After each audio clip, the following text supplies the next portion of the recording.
उपयोगी महत्वाच्या kitchen tips. Number 1. ज्वारीचे दळण आणून बरेच दिवस झाल्यास भाकरी चांगली होत नाही, गोल थापली जात नाही.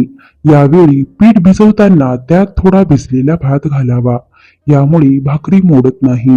नंबर 2. वरणासाठी डाळ शिजवताना त्यात 1 चमचा मेथीची पुरचुंडी करून ठेवावी, यामुळे वरण रुचकर होते आणि पचनासही हलके होते. नंबर 3. कोणत्याही गोड पदार्थात चिमूटभर मीठ घातल्यास छान चव लागते. नंबर 4. रस काढण्यासाठी घरात ज्युसर नसल्यास किसणीवर किसावीत, छान रस निघतो. नंबर 5. कांद्यासारखेच लसूण अंधारी, कोरडी आणि थंड जागी ठेवावी. फ्रीजमध्ये कधीही लसूण ठेवू नये. बटाटे आणि लसूण एकत्र ठेवू नयेत. नंबर 6.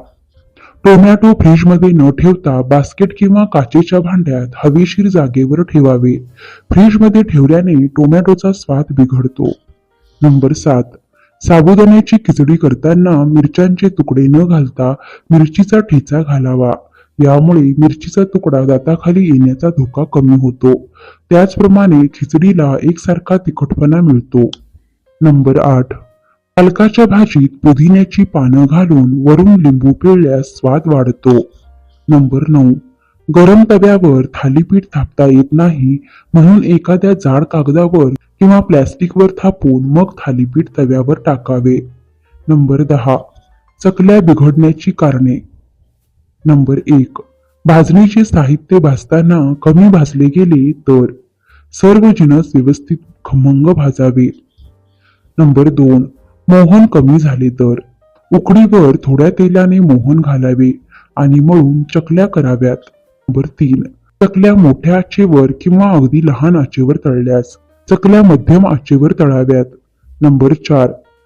चकलीच्या भाजणीची उकड गार पाण्याने मळल्यास भाजणीची उकड मळताना नेहमी गरम किंवा कोमट पाण्याने मळावी. नंबर 5. चकलीचे पीठ गरजेपेक्षा नरम भिजवल्यास अशा वेळी थोडी कोरडी भाजणी घालावी, मळून परत चकली करावी. नंबर 6. चकली तेलातून लगेच काढल्यास चकल्या तेलात टाकल्यावर आधी बरेच बुडबुडे येतात, नंतर बुडबुडे बंद होऊन चकली थोडी खाली बसायला लागेल. अशा वेळी चकली झाली असे समजावे, त्याआधी चकली तेलातून काढू नये. नंबर 7.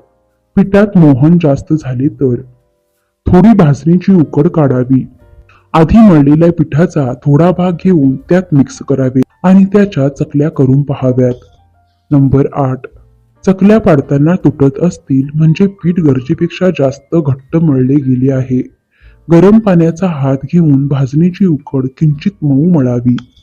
मित्रांनो, व्हिडिओ आवडल्यास व्हिडिओला लाईक करा, शेअर करा आणि सबस्क्राईब करा. धन्यवाद.